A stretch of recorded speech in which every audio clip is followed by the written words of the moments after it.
Hello folks, and welcome back to another review and thoughts on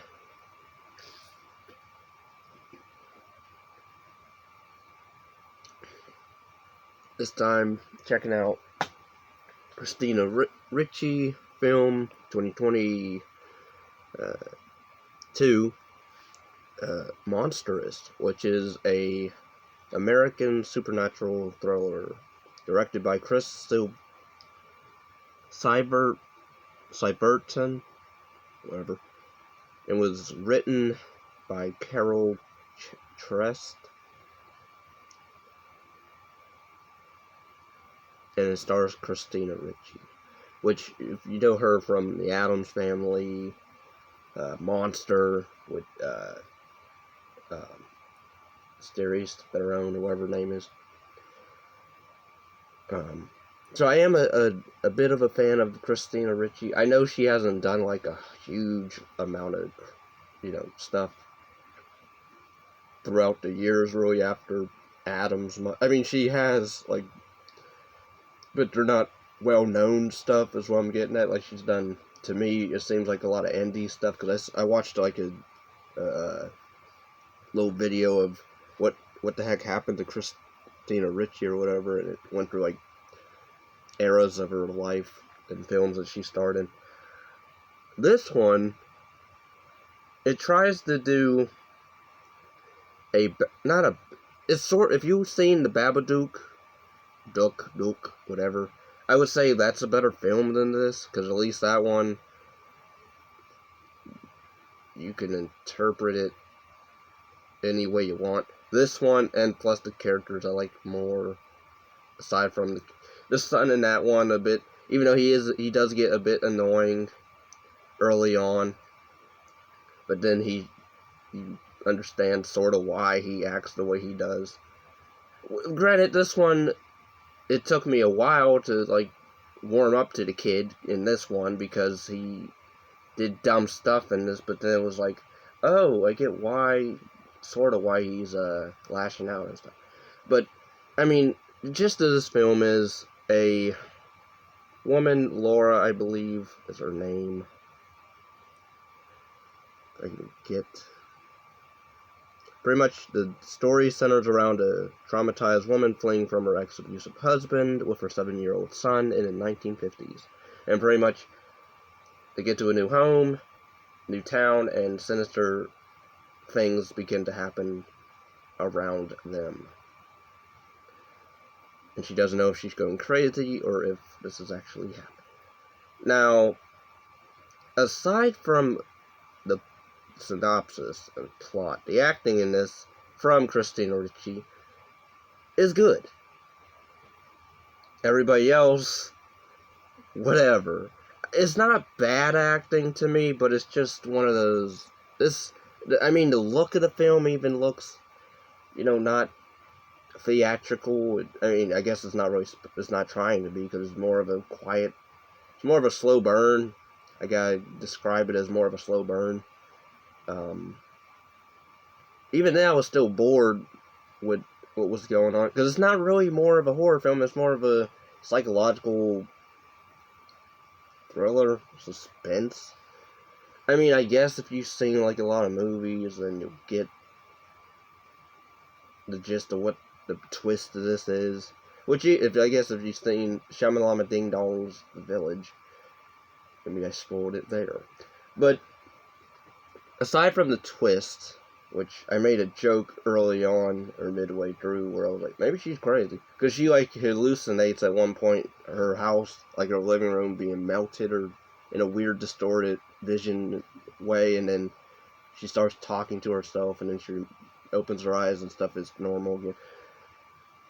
Just like Us, where I guess I made the twist in that, I made a joke at a twist in that film. Turns out that was the twist of Us in that film. In this film, I made a joke. So it's not really, I wasn't really annoyed with what the twist was. I know a lot of people seem to be, I saw, like, reviews, people seem to be annoyed with the whole big reveal of everything, what goes on, but I don't know, like, it, again, aside from the kid doing stupid stuff, but then you understand why he was acting the way he was at points, and what he meant by going home. It is a bit, it is sad. You do feel for the mom character for sure, because like she's fleeing for a kid from her abusive ex-husband, and she's paranoid in a way. She also lives in like a dystopian, like ignorant blissful ignorance in her mind. Like she has to stay, you know, cooped up in like this. Oh, everything's fine, everything's jolly and hunky dory. I'm like, because she like smiles throughout this movie and it's like creepy and spots and like you understand why. I know I keep saying you'll understand why, but like yeah, you will understand why she's acting like this. Again, like her situation with her kid and stuff.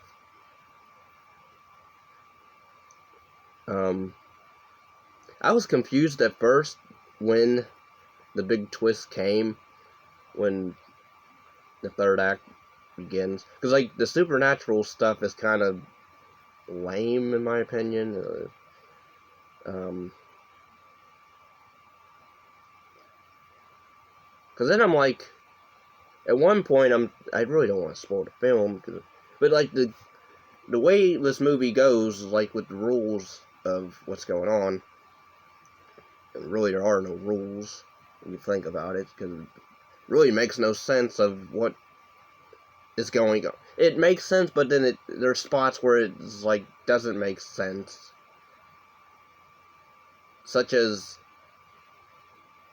she enrolls her son in school at one point, but like I'm wondering, did she ever talk to? I guess she must have talked to the school. I'm assuming. But then I'm wondering, there's a scene where she's sitting outside in the car waiting for Cody to come out of the school, and she sees like these girls looking at her and him in the car, and they're like seeing as she's staring at them, and she's asking, Cody, did you do something to those girls? Because they're tattling on you. And then I'm thinking maybe she's seeing a different thing, of course. I'm thinking those girls are probably seeing a strange woman sitting out front of their school, staring at them in an empty car, doing nothing, or talking to herself, of course. And then they're going to go tell the adult because, yeah. So I can sort of see that sort of lines up with the twist. But then there's spots where the son in his room is being tormented by this entity, and then he is able to overcome it, and then, oh, she's not evil, she's the pretty lady, and then I'm like, what? And then when you look at the thing, it looks like death almost, or something. Like it reminded me of the film The Guardian. If anybody has seen that film, The Guardian, I believe that was a 90s or 80s film. It wasn't really horror. It was more fantasy about I believe that was sort of like a changeling thing, like a woman of the trees or forest or whatever. But that dealt with like except that was actually supernatural, whereas this isn't really supernatural in a way. But it is, but then it's not, but then again, like the movie is weird, and then it pulls a Shamalama Ding Dong Village. You've seen that film, then you know what I'm talking about.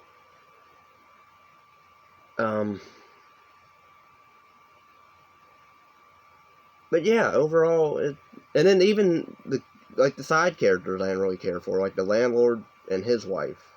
The landlord seemed like a nice guy, but his wife, Miss Lanchery, who seemed just jealous and rude most of the movie.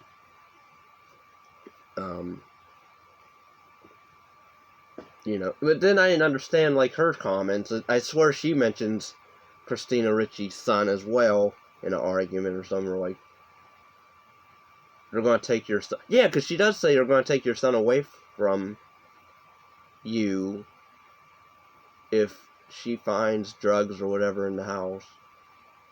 But then, again, the twist of what is actually happening, that scene doesn't make sense. Because they wouldn't... But then See, this movie is making me, question stuff. It's falling apart in a way. I'm trying to breaking down the movie. It's breaking apart right in front of me. So overall, I can't say it's a great film. It's not. It's not a good film. It's not a bad film. It's not a horrible film. It's just a very odd film. I mean, again, it deals with allegory for mental, health or whatever, and psychological stuff going on, and abusive, domestic abuse.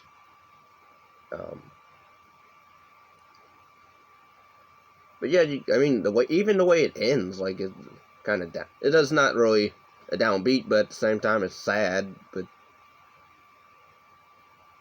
it's kind of bittersweet. Not even bittersweet. It's just, oh, that's how it ends. Okay, next. So, like, that's how I felt. Like, kind of just, oh, that's it. Okay. Yeah. Overall, I would say if you're a fan of Christina Ricci, I guess, again, it's not really a horror film, so if you're going in this thinking it's a creature feature, it's not really the case. I mean, and again, the Babadook, that looked like a film that wasn't really much. That looked like a film that was more theatrical a bit in terms of the way it was shot, but you can tell it was independent, but you can put that in the theater. Whereas this, it's independent. It's not shot bad, but it's just like, it's an independent studio, like, it's low budget. It's really one location. Essentially, if you want to count the school outside of the school, and I'm gonna guess a police station, but then again, it's not really a police station more. But I'm guessing it was a hospital, so that, and then like the desert landscape. But yeah, overall, it's edited fine in spots, but then there's spots that I think it should have either cut out, like some of her encounters with this monstrous pretty lady, and then also I'm guessing because she has this picture of this young looking woman with a car in a black and white photo.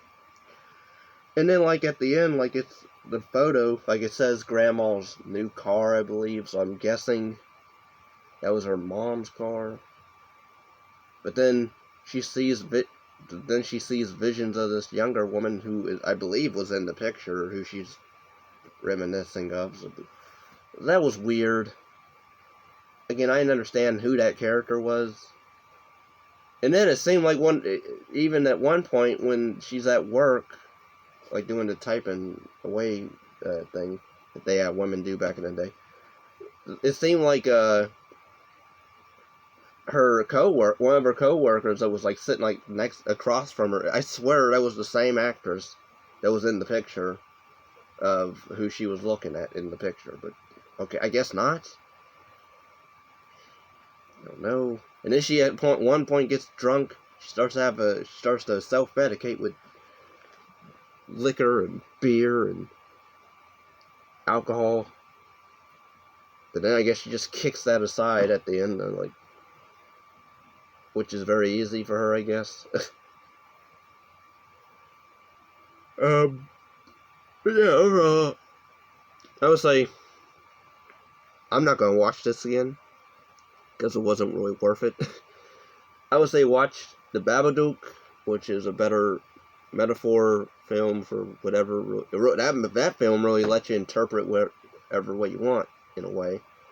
Whereas this film, stuff doesn't make sense in some spots. It's edited, I think it should have been trimmed down a bit in terms of some scenes and completely cut out. Lines of dialogue really breaks the film in a way.